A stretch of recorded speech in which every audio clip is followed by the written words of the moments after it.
Dear adventurers, it's February, and that means Bicolline's Grand Battle or Grand Bataille is a scant 6 months away. If that makes you feel an equal measure of excitement and, oh no, I am not ready, then we are in the same boat.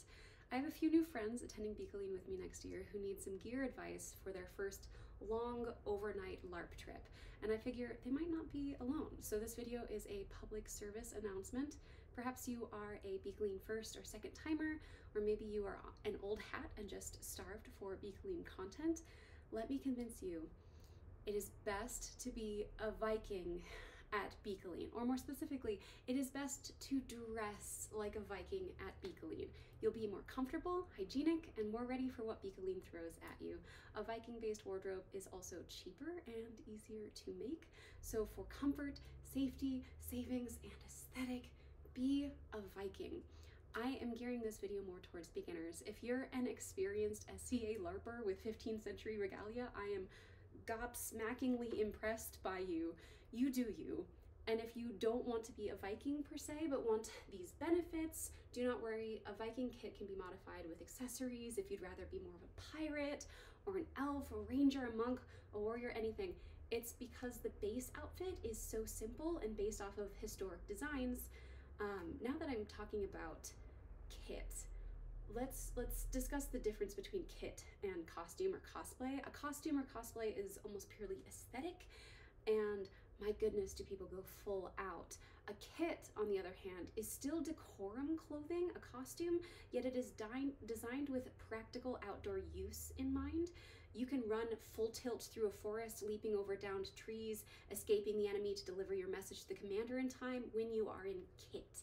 If you are in a gorgeous gown with a skirt and corset and a little headdress, you're going to have a tougher time. And so whatever you decide to dress as, and maybe you're going to have multiple outfits, you should definitely have multiple outfits for Bicolline, of course, but the day-to-day outfit, try to have that be practical for what you expect you'll be doing.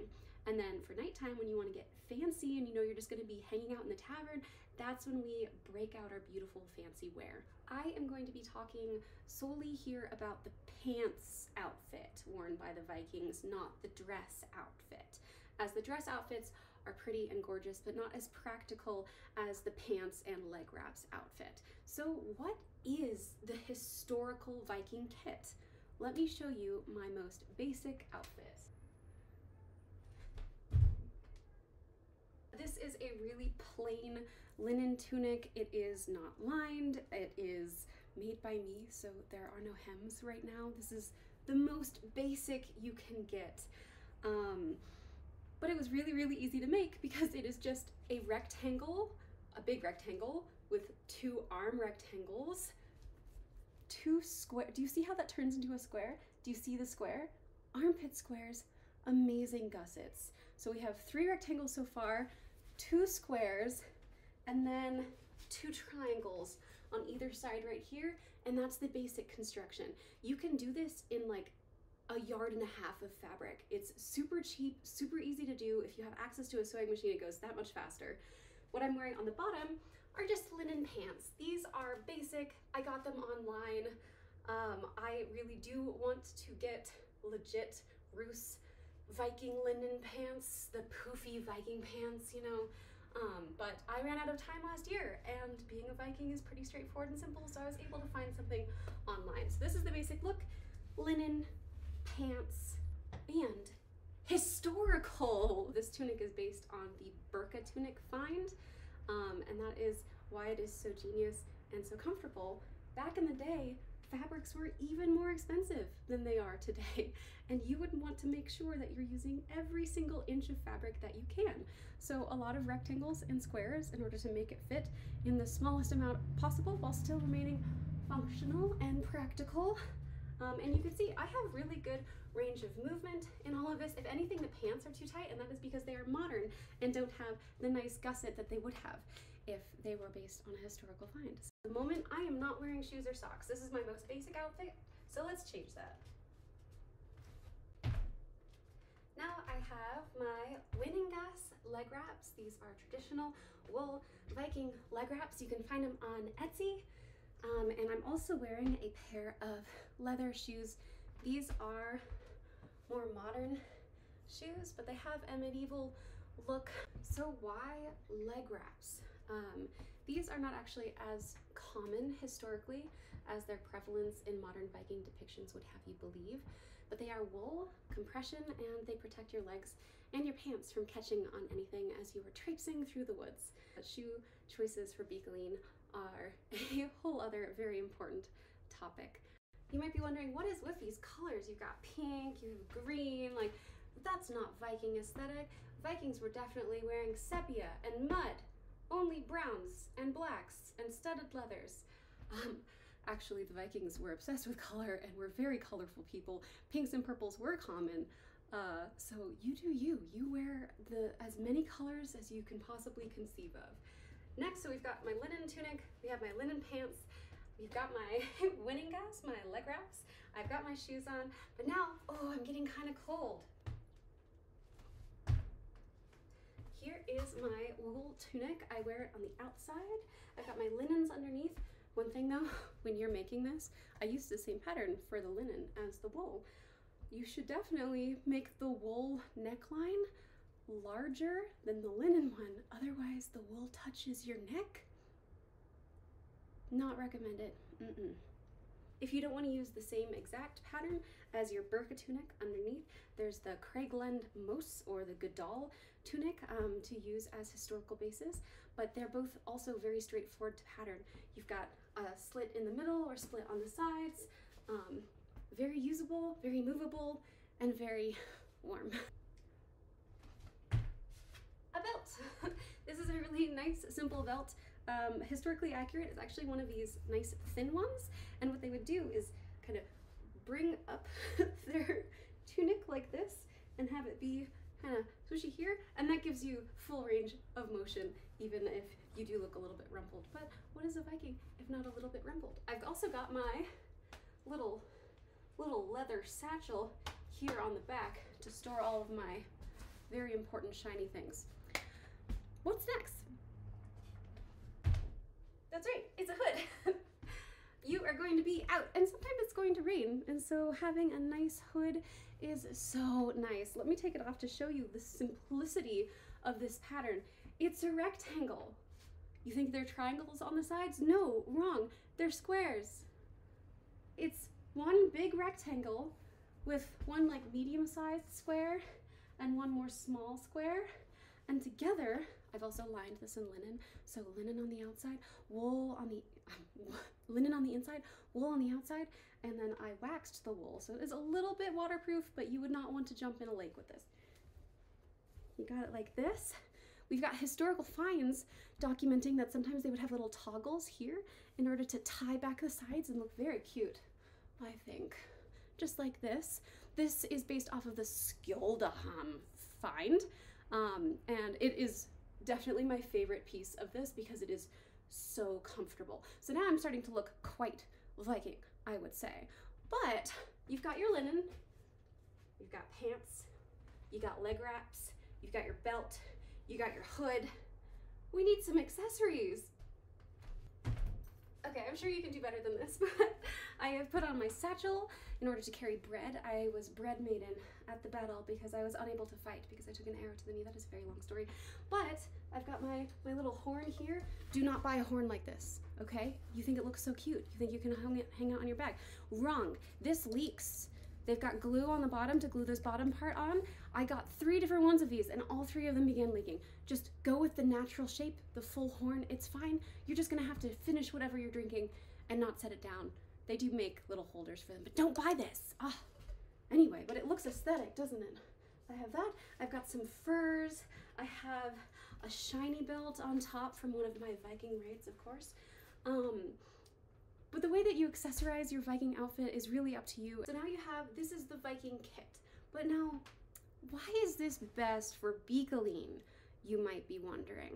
Well, if you study history to inform your LARP choices, even if it is a fantasy LARP, it's so practical. There's a reason people did things the way they did, and these patterns were developed over hundreds of years in order to move around freely and comfortably outside. So first, easy DIY for beginners. Basic Viking patterns are incredibly simple as they aim to reduce fabric waste, as fabric was obviously, as I said, expensive in time and resources to make. This means making a Viking tunic is just a few rectangles and squares, and triangles if you are feeling fancy. In my opinion, the tunic pants combo is the easiest and cheapest historic aesthetic to make yourself, particularly if you are able to purchase loose linen pants. You can achieve a comfortable look at an affordable price. And when there are 8 days that you need to be dressing for, you need 8 different outfits. Having the baseline covered with a few tunics and a few pairs of pants makes the rest of the journey that much easier. And you only have 6 months. It's February. August is coming. Editing Helska here. I just want to address one thing explicitly.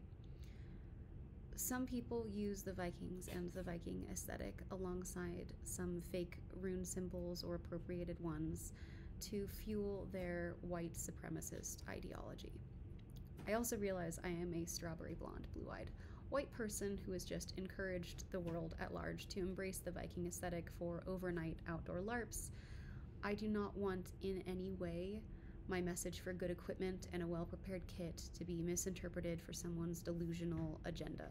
I met so many Vikings at Bicolline. I caroused with 2 different Viking guilds, and twice I explicitly asked, so some Vikings have a bit of a reputation, and both times I was met with fierce inclusivity and derision towards those who would use Vikings to perpetuate modern hate. I want to tell you a small story. One of the times I was literally lost in the woods trying to find a Viking ritual that was supposed to have been going on, and instead I stumbled into a completely different Viking camp, and I knew no one there, and they had no idea there was a Viking ritual that was supposed to be happening in the first place, but they just took me right in and sat me down at the fire, and they started like getting ready for an expedition to go help me find wherever I was trying to go, and they offered me some food and some drink, and I was so paranoid because the other Vikings that I'd met, like we'd already had like an explicit conversation about inclusivity, and I knew they were good, but these were completely different Vikings, and you never know. So I turned to one of them and quietly asked my question, like, it's difficult to pose eloquently, but are you guys Nazis? And this quickly turned into a rousing affirmation of what they called Viking hospitality, the need to provide for traveling strangers, the deep sense of community and seriousness with which they host, which extends in modern times to everyone, right? And they were very fierce about anyone can be a Viking. Like a Viking, you can't even be a Viking. The Viking is actually, like, Viking is a noun. Viking is used as a noun today, but Viking is a verb. You go Viking. They proceeded to give me a beautiful leather belt bag made by their leader, which I just couldn't accept, so I left it there on my stool, but I carry the memory of it with me always. Thank you guys for being so generous. Once they were all ready and equipped, they stormed out of the woods with me to help me find the Viking ritual. What I'm trying to say is racism certainly exists in LARPs, just as it does in the real world, and it is up to us to stamp it out. If you want to learn more about how to spot a questionable Viking, I'm going to link to a specific video by the Welsh Viking below, and I encourage all of you, somewhere on your outfit, maybe a little patch or some beads or something to represent the pride colors. I'm so sorry I didn't think to say this early in the video, and not realizing until I was editing is my own privilege showing. Let's foster safe spaces, be inclusive in order to be exclusive in order to be inclusive, and have a lovely time. I hope to see you guys this summer. Thank you guys for watching. Back to the video. All right, let's get into why you should be wearing these things. It's comfortable protection, isn't it? When you are committing to a long LARP like Bicolline, comfort and protection must be your priorities when it comes to clothing. So first, the sun. Understand this. you are not going to remember or be thorough enough to rely on sunscreen for a full week of exposure. Get burned on the second or third day and you'll be miserable and sunsick for the rest of the week. So you want as little as possible of your skin to be exposed to the sun.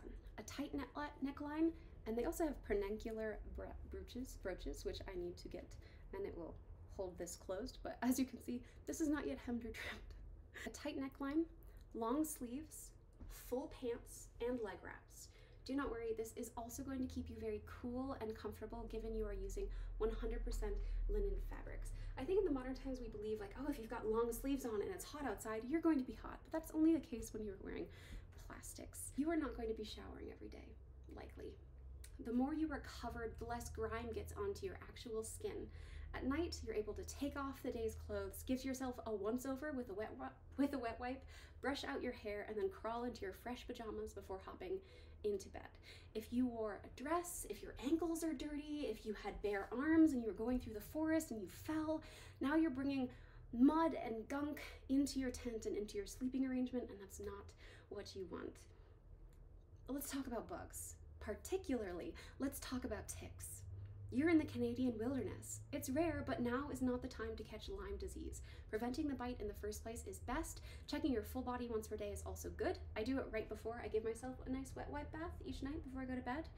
If they cannot find your skin, they cannot embed themselves. So having full sleeves, having the leg wraps, especially near your ankles, that is going to be your best protection. If you are worried, may I please recommend 2 forms of insect repellent. First, permethrin. This is a pre-insect repellent. You'll use this in advance on all of your clothes. Take care when it is wet during use. This is toxic to cats. So when you're originally applying it to your clothes, it is toxic to cats. You'll want to set up a station outside anyway. You don't want to be breathing it in.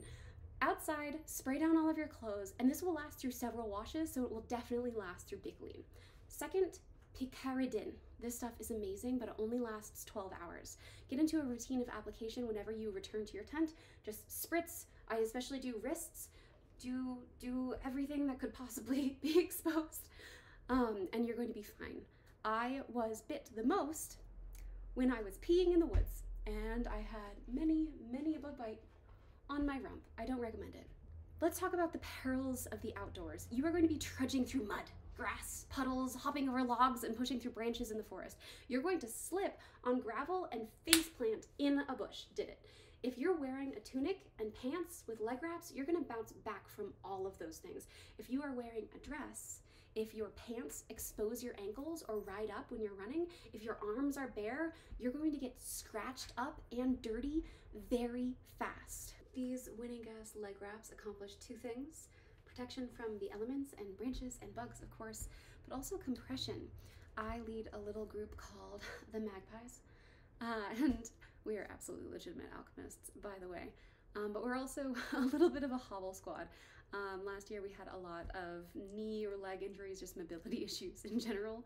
I had completely torn my ACL and was recovering from surgery. I still am. But even then, even with all of the issues, we were still averaging over 20,000 steps a day walking. You are going to do an insane amount of walking. Wearing customizable compression wraps on your legs are going to prevent blood from pooling in them too much. They're going to sleep better, and you're going to get right back into walking the next day. Please ask for shoe recommendations, by the way, if you are concerned. You need at least 2 pairs, and I highly recommend a 0-drop shoe. I swear by the Vivo Barefoot brand. That's what these are. This is the Gobi model, and they're a little bit more historically aesthetic, but Bicolline is a little bit more forgiving when it comes to shoe wear because it is so important to be wearing the right shoes when you're outside all the time. I'll leave a link down below. Now let's talk about the weather and the cold. Look at these happy Vikings in the cold. This is from the Handcrafted History blog. I'll link them below, but it is such a cozy aesthetic to be a Viking. If it's sunny, you've just got a single layer of linen and you can run around and it's freeing and wonderful, but as soon as that sun sets and the chill starts to set in and you're warming yourselves by the fire, you are going to want to dress in layers, and that is what Vikings are all about. So you're always going to have linen underneath and then wool on top. Again, make that wool neckline larger than your linen neckline. It is going to rain, but you have your handy dandy waxed wool Skoldaham hood lined in linen. You are the most cozy creature there ever was, even if it rains. Your wool tunic on top of your linens is also going to insulate you even if it gets wet. And that is also why I recommend wool socks. They are insulative even when it gets wet. This might sound crazy, but I was surprised every time I came back to my tent after a day walking around for hours, and then I would take off my shoes and I would have wet socks. And I never noticed that I was just sloshing around in wet socks because my feet were never cold. They were just cozy. This is the power of natural fibers. Oh, also, it is going to be sunny. I've already covered this, but please wear a hat. You can wear a linen hood. Vikings had all sorts of hats and things, but also I brought a parasol with me everywhere. To be fair, parasols have been used for thousands of years, so it is historical, but I'm sensitive to sunscreen. So if you are as well, I did not use sunscreen the entire time, and I did not get sunburnt. Okay, so now is when I address the pants versus dresses things. I love dresses. I adore them. I even wore some during the Grand Bataille last year when I was held captive against my will by the Violet Company after killing in self-defense one of their warriors for taking back their sacred scroll my flock had rightfully stolen from them. We are not thieves, we are alchemists. Honestly, if they wanted to keep it, it should have been out. It should not have been out, and it should have been better guarded. We didn't even sneak in or anything. We just walked in and picked it up and then left with it. I digress. There's a time and place for dresses, namely when you know you're going to be inside for a while, handcuffed on a table while a gang of murderers decides what to do with you. That's the time to wear the dress. That's the time to be fancy. But the rest of the time, you want to have secure leg wraps and pants. You don't want anything crawling up your bare legs. Now, okay, I understand. You don't want to be a Viking, right? You just want the benefits and not the actual Viking aesthetic. That is okay. The Viking backstory doesn't have to work for your character. You can adapt all of this into all sorts of different characters, whether you want to be swashbuckling or you want to be a beautiful elven ranger or something. All of this is customizable. You just need to add the right trims, the right collars instead. The basic outfit of tunic plus pants and layers and a belt, it works for so many different characters. It's just a really good base to have. I know that the leg wraps might feel like, oh, but those don't work for my elven ranger. Well, then you can have like high boots or something like that. You just want to have the compression and the protection around your ankles particularly. Okay, so I know this has been a really rambly video. I apologize. But some final tips. Socks. Okay, I mentioned this a little bit, but please wear full modern wool socks. Darn Tough or Smart Wool are great. Please make sure they are not one of the pairs that has plastic. You do not want any plastic, you want wool, not cotton, wool. This is going to save and insulate your feet against infection because wool is antimicrobial, but it'll also keep them warm even when they are wet. And if you're thinking, oh, but I don't want to wear wool socks to the battle, it's gonna be so hot. It's not because it's wool. It's going to take the heat away from you. Sheeps don't like die of heat stroke during the summer because you're gonna be okay. It's not gonna be too hot, I promise. You can also wear the same pair of wool socks more than once and it is going to be okay. I brought 6 pairs of wool socks and hung them up each evening, but I probably wore 2 pairs rotating each day. And then I would hang them up to dry and rest before wearing them again. Do not wear your shoes without socks. It is not historical and it will lead to blisters. We had a lot of problems with blisters and all sorts of things last year. You do not want to get an infection while you're at Bicolline. Please wear socks. Now you might be thinking, well, what about sandals? Well, sandals are open. And as we discussed about bugs and dirt and everything, that's a no-go there. Just wear shoes. You might be thinking, but I have to get to the shower or I have to go to the river. Okay, all right. If you want to bring your sandals, you can. I'm not going to stop you. But just dry off your feet and put your socks back on and then put on your normal shoes, okay? Let's just not get scratched up. Protect your feet, please. Make sure that your shoes are not too tight on you. And do wear your leg wraps over your socks. So right now you can see I have my leg wraps. I'll probably make a short video explaining how to put leg wraps on. But the leg wraps are also in my shoe. They're wrapped around my foot. They wrap around my foot, around my sock, and then they go all the way up my leg, and then a little bit further back down because my calves are tiny, so the leg wraps are way too long. But you want the socks underneath your leg wraps. A disclaimer and a warning, all of the following benefits, I've mentioned linen and wool about 100 times.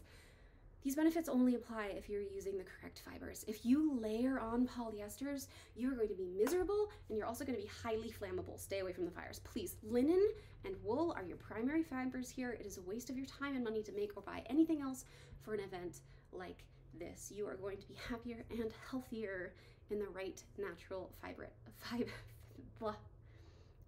in the right natural fabrics. Okay, but what about how many, right? You're there for like 7 or 8 days. Do you need a tunic for every single day? Ideally, yes. But my first Grand Bataille, I had 5 linen tunics, 1 wool tunic, and then 2 pairs of linen pants and 1 pair of silk pants, and 1 pair of leg wraps. Next year, I would like to have 2 pairs of leg wraps. I think 1 is just too few. I also had my 1 hood. I had 2 belts, 1 of thin thickness and 1 of thick thickness. And then I had a few leather bags and a big wool Ruana wrap. So in total, I had about 6 tunics and 3 pairs of pants plus socks and underwear, and that really suited me fine the entire time. But I was very careful to, every time I took a tunic off, I would hang it inside of my tent with clothespins on a little line so that it could dry and air out, and then I was able to rewear them after a few days. I recommend that. But of course, ideally, you would have a fresh new tunic for every day, but you never know when you're going to get dunked into a puddle. So just more is better, but I got away with 5 and I was okay.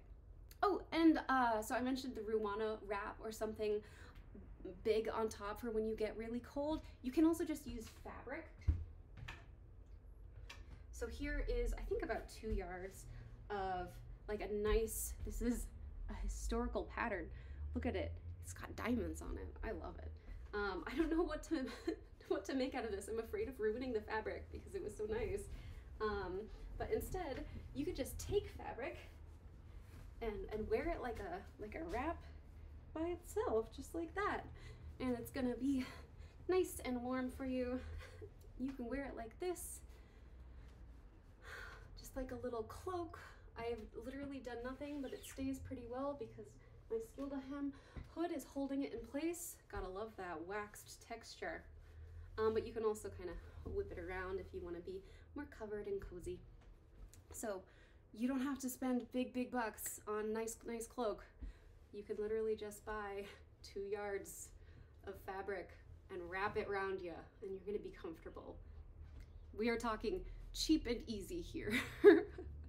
Okay, so to wrap up, the Vikings are having the best time at Bicolline. I promise you, because they're all very comfortable, and they are doing minimum for maximum aesthetic. I realize that my rendition of the Viking is still very basic, but I'm learning how to sew, and that'll come with time. So thank you for watching this whole video. If you want to learn more about historic Viking costuming, the Welsh Viking here on YouTube is an invaluable resource. He deserves more views. Please go check him out at Bicolline. My name is Helska. If you manage to find me, I would be honored to trade shiny for shiny with you. If you like this video, please consider buying my unofficial Legend of Zelda cookbook if that is of interest to you. But otherwise, I wish you the best of luck on your overnight LARP adventures. Let me know if you have any questions, if there's anything I should have delved deeper into, if you'd like to see any additional Bicolline or tunic making content. Let me know down below in the comments. Otherwise, I'll see you there. 6 months, guys. Bye. Good night.